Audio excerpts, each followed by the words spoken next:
Bismillahirrahmanirrahim. Assalamualaikum warahmatullahi wabarakatuh. Ketemu lagi bersama saya Andri Maulana di channel Biang Wali.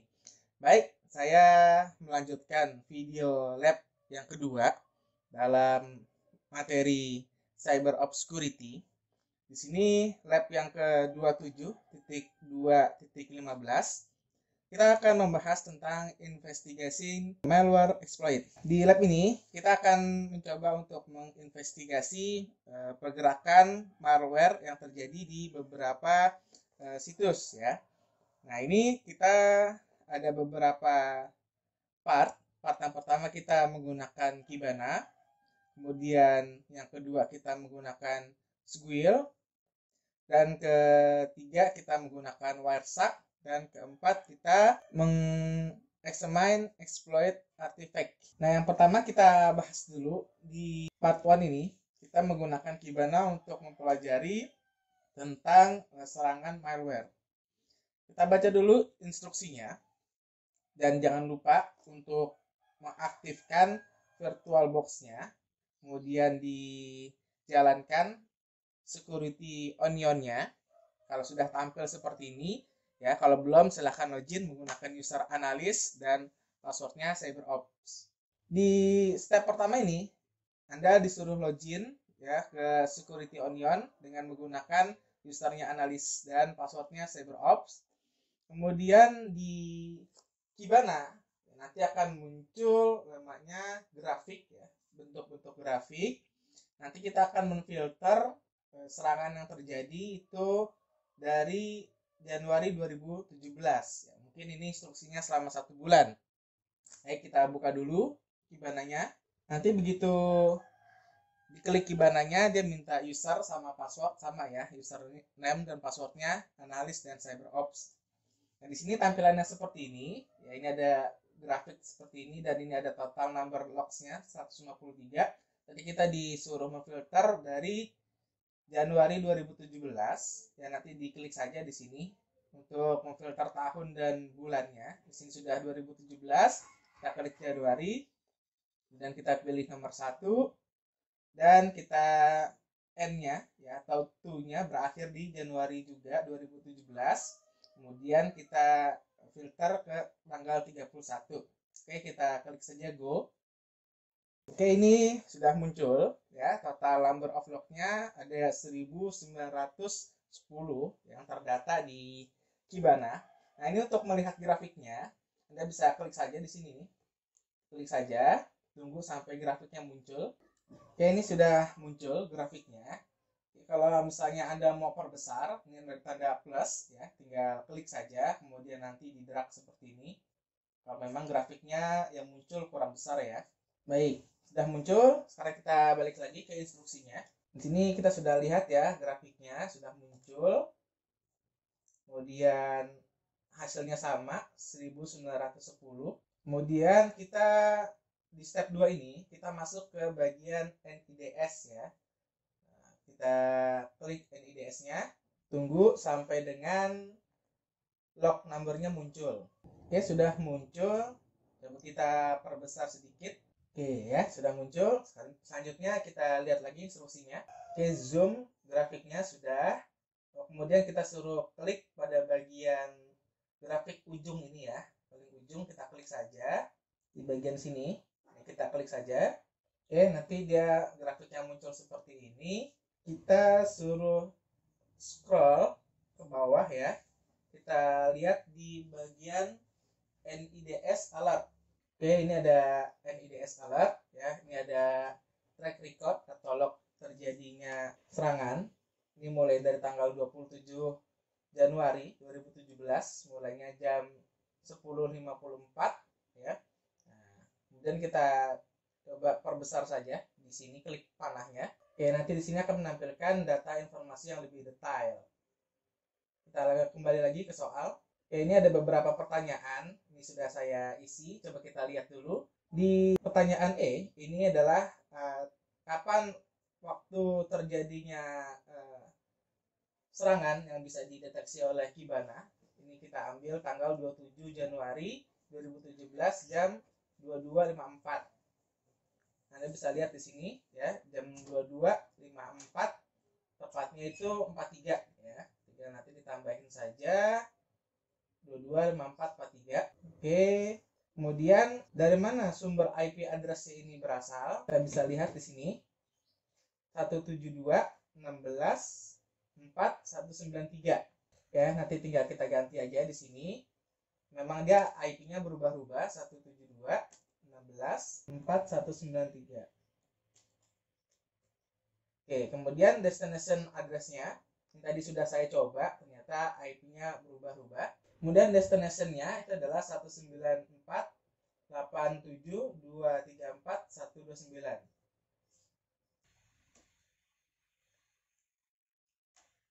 Kemudian untuk destination port-nya, ini tadi saya coba yang pertama munculnya 4900. Sekarang destination port-nya ini adalah 80. Nah, kita isi saja. Kemudian klasifikasi malware-nya ini apa? Itu kita bisa lihat di bagian bawah sini. Dan ini bisa kita lihat di bagian klasifikasi. Ini adalah Trojan Activity. Ya, tinggal kita tulis saja. Kemudian dari mana country-nya? Ini kita lihat di bagian bawah. Nah, ini ya, destination-nya dari Rusia. Oke, seperti itu ya cara melihatnya. Oke, kemudian di poin F ini di web browser-nya kita suruh klik link yang menampilkan provide in the signature info. Coba kita lihat di sini.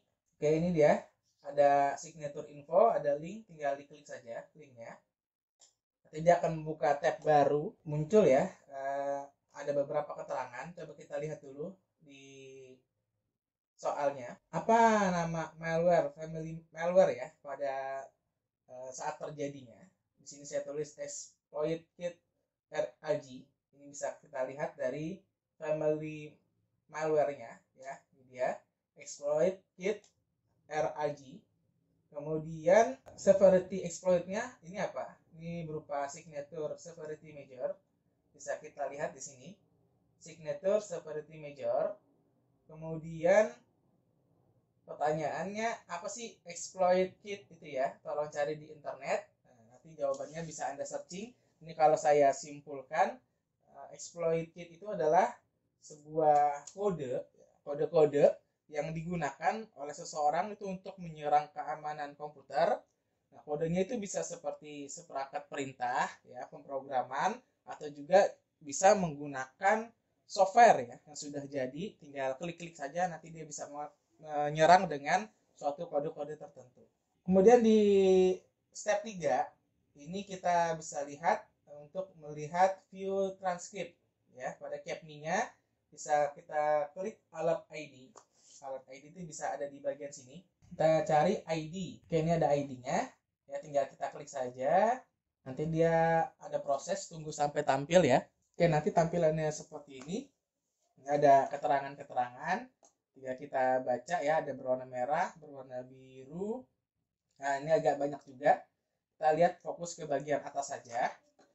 Di soal itu nanti ada keterangan seperti ini. Ya, ini sudah ada ya. Ini ada keterangan PCAP file related to this alert-nya, kemudian waktunya, kemudian request filenya atau kontennya berupa apa, ya.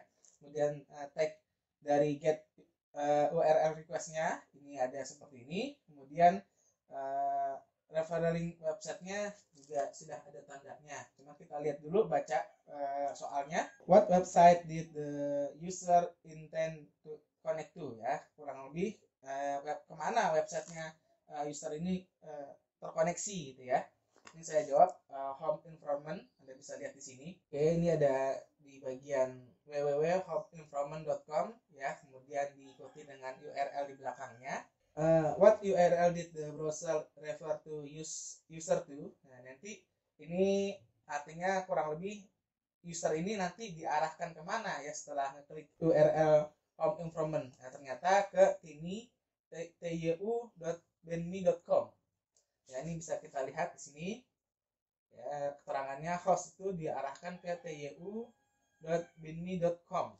Pertanyaannya adalah what kind of content is requested by source host from the tinibenmi.com. Ya, ini kurang lebih dia itu mengakses dan merequest kontennya apa gitu ya. Dan kenapa dianggap berbahaya? Ini dia berupa file zip ya. Kita bisa lihat di sini. Jadi ada keterangan gzip ya. Ini detected gzip encoding ya.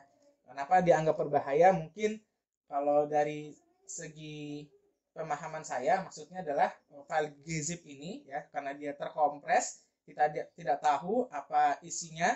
Mungkin bisa saja itu adalah malware yang dikompres, kurang lebih seperti itu. Kemudian close saja capme-nya pada browser. Kemudian kita menuju dari NIDS ya ke HTTP. Kita lihat lagi, kita close saja capme-nya. Kemudian kita masuk ke atas bagian HTTP. Oke, di bagian kiri di sini di bawah FTP kita klik saja HTTP. Oke, sudah muncul grafiknya. Kemudian kita lihat lagi soalnya. Oke, di dashboard kita suruh mengatur ya, tanggalnya itu tanggal 27 bulan Januari 2017 ya. Pukul 22.54.30 ke 22.56. Ya, nanti kita lihat ada berapa log yang masuk. Seperti biasa kita klik aja di sini. Ini kalau nggak muncul, tinggal Anda klik tanda panah seperti ini, nanti dia muncul. Jadi dari 22 jam 10.54.30 detik ke 30 kita mau sortir ke jam 22 menit ke 56. Nah, tinggal kita go saja. Kita tunggu hasilnya muncul di grafiknya ya. Kita lihat lognya ada berapa. Oke, di sini kita dapatkan ada 48 log. Kita balik lagi ke soalnya. Kemudian di sini suruh scroll ke bawah ya. Kita lihat ada beberapa website yang terdaftar atau di list. Oke, ini dia. Ini ada beberapa website ya. Salah satunya tadi Home Improvement, kemudian TYU.BNME, ada Bing, ada Google Analytics dan lain sebagainya. Nanti tinggal Anda isi saja, kita list di Word kita. Ini mungkin saya nggak tulis semua, saya tulis sebagian aja. Kemudian di sini mana website yang terindikasi terjadinya exploit campaign ya, karena nggak semua website ini terindikasi. Saya ambil 2 aja, mungkin nanti teman-teman bisa tambahin. Di sini adalah Improvement dan tyo.bnme.com. Kemudian yang terakhir what are the HTTP MIME ya, yang di list pada tagload. Anda bisa lihat di sini. Ini nanti bisa dilihat ya, saya ambil dari kon yang paling besar saja, yaitu Home Improvement tadi sama tyo.bnme ya. Untuk Bing dan Google Analytics dia tidak ada tercantum malwarenya. Ini tadi untuk HTTP MIME tipenya ya. Dari tagload ini ada text HTML, text plain, text JSON, application JavaScript, image GIF, kemudian image XCON, application Xweb Flash. Nanti Anda tinggal tambahkan aja di sini apa aja yang kurang. Ya, ini adalah part 1 tentang penggunaan Kibana dalam mempelajari gerakan malware ya, atau malware exploit.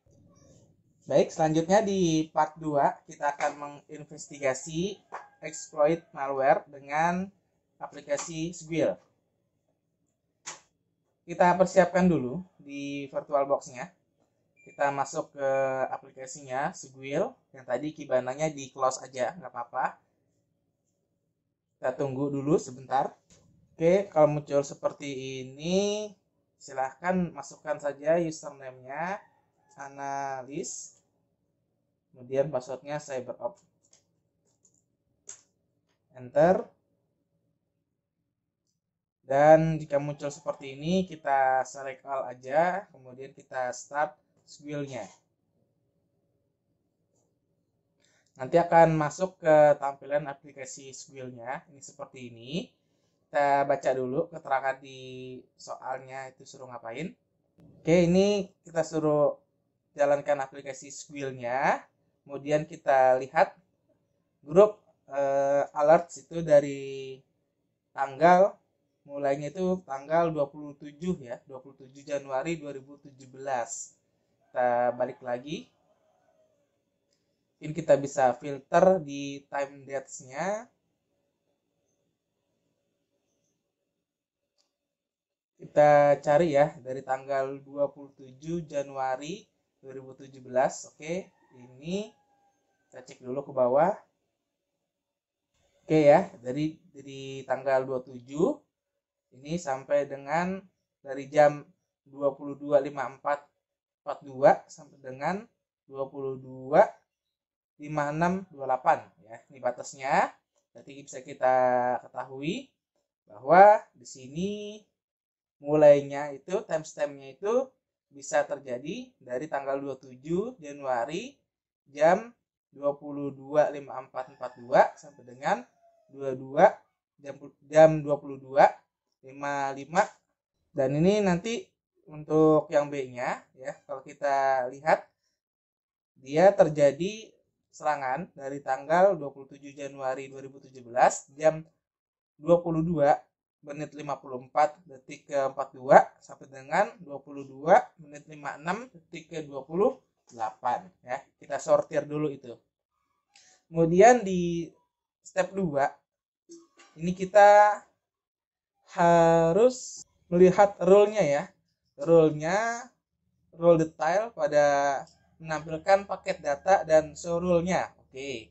Apa yang ditampilkan? Ini kita suruh memilih select alert ID-nya yang 5.2.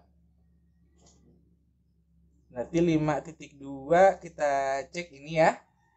Oke, ini kemudian tadi kita suruh show paket datanya dan show rule-nya. Ini mungkin bisa kita perbesar sedikit dengan ada di sini ya, tanda plus. Tahan, tarik aja. Oke, seperti ini. Kita balik lagi ke soalnya.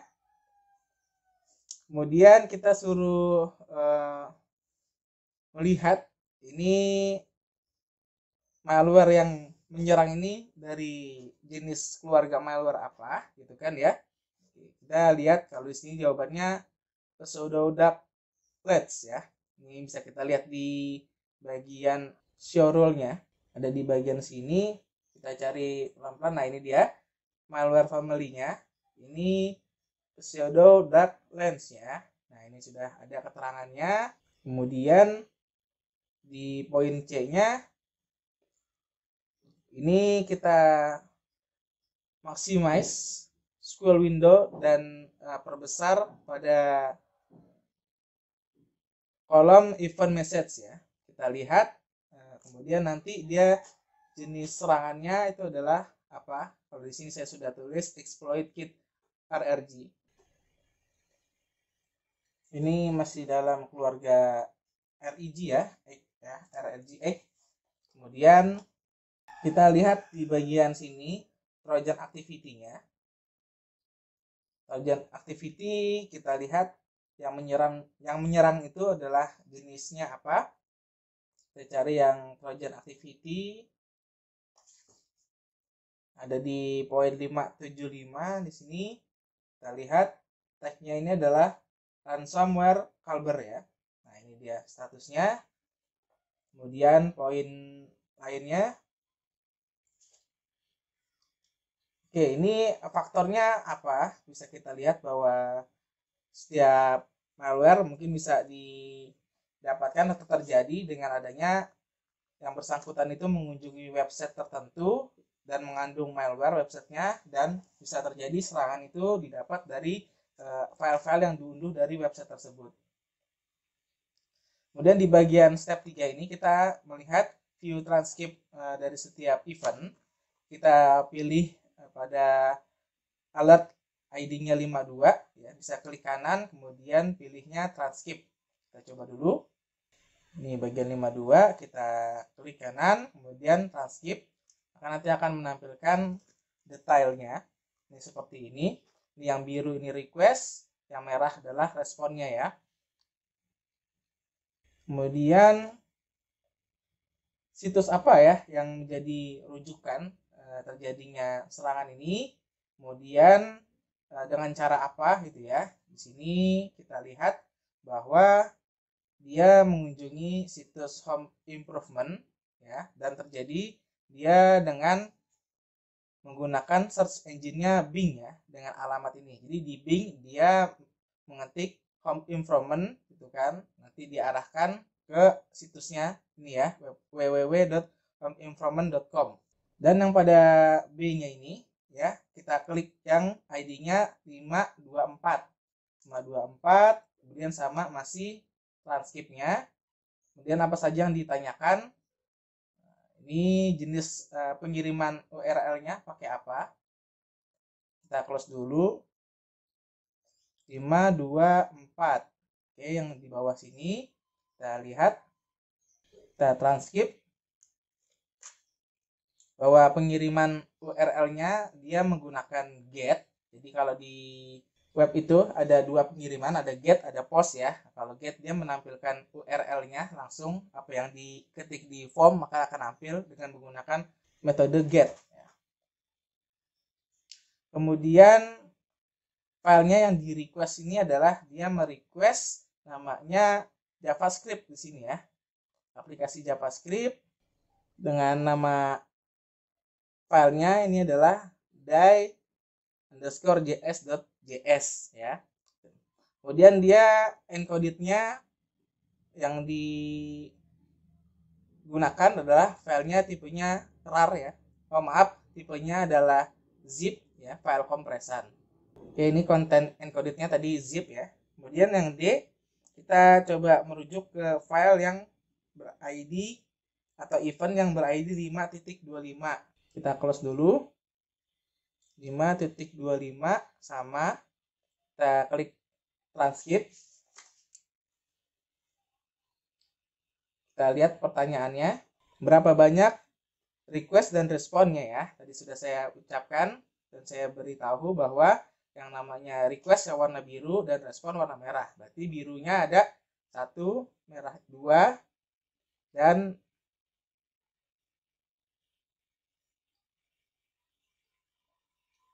oke, kita coba lagi. Ini ada, ini ya, ke bawah ini ada 3 ya. Jadi ada 3 warna biru request dan 3 warna merah itu responnya. Kemudian pada request pertama dia menggunakan metodenya requestnya apa? Kita lihat lagi.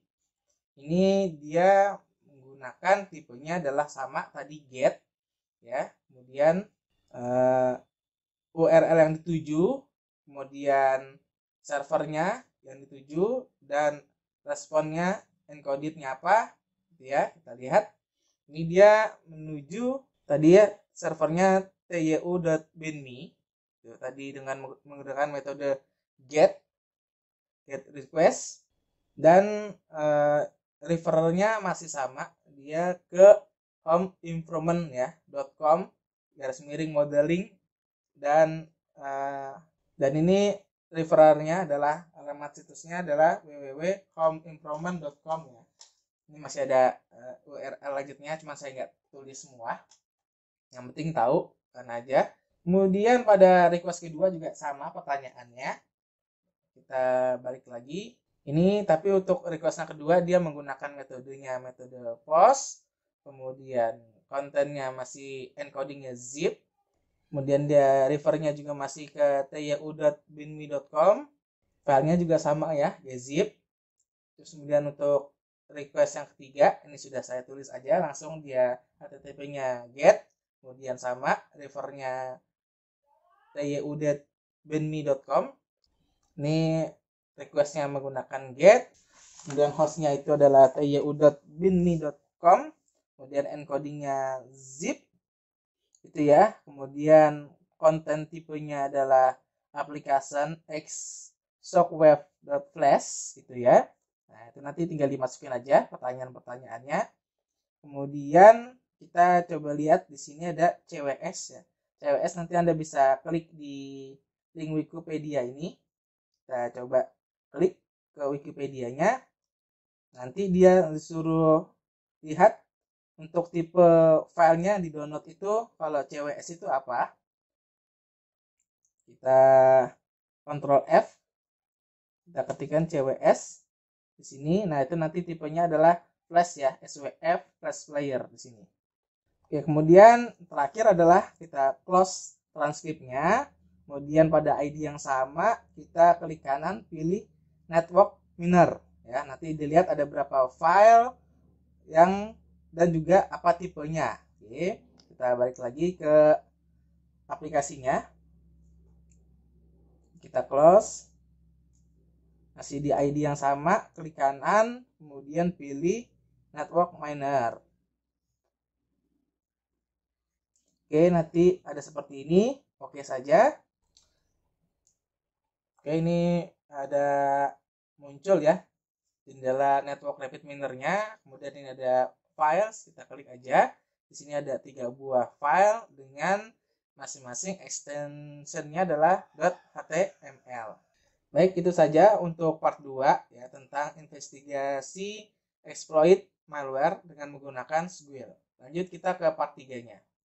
Baik, kita lanjut lagi ke part 3. Di part 3 ini kita use WarShark to investigate and attack. Kita menggunakan WarShark untuk menginvestigasi serangan. Nah, di sini masih kita menggunakan Squirrel juga. Ya, kita pilih yang ID-nya 5.2. Kemudian nanti klik kanan, kita open WarShark ya. Kita buka dulu. Oke, di sini 5.2 kita klik kanan, kemudian WarShark. Kemudian kita edit dulu, ada di pengaturan view-nya, kemudian display formatnya kita pilih yang date and time of day dan juga yang second ya. Kalau belum tinggal diatur. Kemudian kita klik di sini pada bagian http://request. Kita filter. Oke, nanti dia akan muncul 3 seperti ini ya, 3 capture. Kemudian ya di sini ada pertanyaan ya, website apa yang mendirect user ke home improvement? Kita lihat saja. Kalau di sini kita lihat ya, dia menggunakan Bing untuk mendirect situs homeimprovement.com. Kemudian kita step 3-nya suruh view HTTP object ya.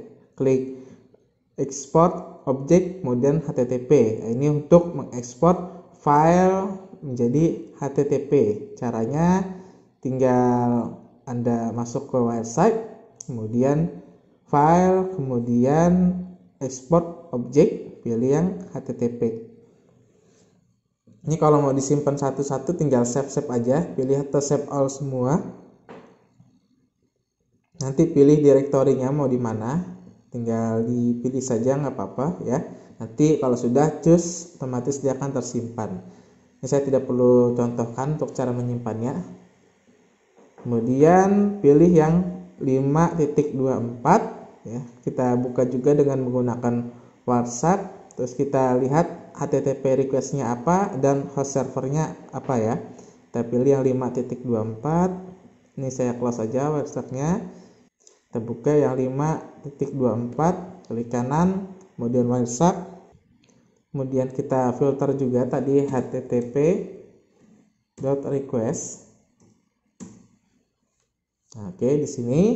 Kemudian kita lihat pada bagian di sini dia merequest file bernama JS ya, JavaScript namanya die_js.js ya. Kemudian hostnya dia ke redrotip.visionurbana.com. Nah, ini nanti tinggal ditulis saja jawabannya. Kemudian dia juga masih sama export object ya. Ya, tadi sama caranya. Sekarang yang berikutnya kita lihat yang ID-nya 5.25. Ini kita close. Kita masuk lagi ke Squirrel, kita pilih yang 5.25, klik kanan, pilih WarShark. Kemudian pertanyaannya kita lihat untuk metode pengiriman datanya, apakah get, post, get, ya, ada 3, berarti ada 3 file. Kita filter lagi http://request.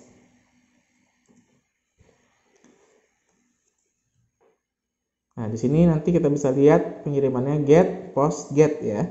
Seperti itu. Kemudian Di sini kalau untuk mau menampilkan data lebih banyak, Anda bisa klik kanan saja, pilih yang checklist di sini untuk menampilkan. Kalau enggak ya juga nggak apa-apa ya, tinggal di checklist saja atau tidak. Kemudian pada bagian hypertextnya di sini kita suruh klik kanan, kemudian apply as column ya pada bagian hostnya. Nah, ini untuk menampilkan kolom host pada bagian capture di atas. Kemudian di sini pilih apply as column. Nanti akan muncul tab atau kolom host di sebelah sini ya. Ini tidak usah saya demokan, tinggal Anda coba saja. Kemudian lanjut, kita create sebuah file hash untuk diekspor ke malware filenya. Ini Anda tinggal klik file export object ya. Filenya ada 3. Kita lakukan dulu. Kita file, kemudian export object, pilih HTTP, kemudian saya save all saja semuanya. Kemudian saya pilih direktorinya, misalnya saya buat direktori Andri di sini. Oke, kemudian saya pilih direktorinya, saya choose saja. Ini saya close. Kemudian untuk stepnya kita buka terminal, kita ketikkan ls-l grep i simon ya. Ini kita masuk ke Linuxnya, kemudian kita buka aplikasi, kemudian utility, masuk ke terminal. Kita tunggu sebentar. Kita lihat dulu ls di sini ada folder Andri ya. Oke, kemudian saya masuk ke folder Andri dulu. Oke, saya clear dulu ls. Nah, ini adalah file yang tadi kita simpan ya. Nah, ini tinggal Anda ketikkan saja perintahnya seperti ini. Grep tadi Simonki ya namanya.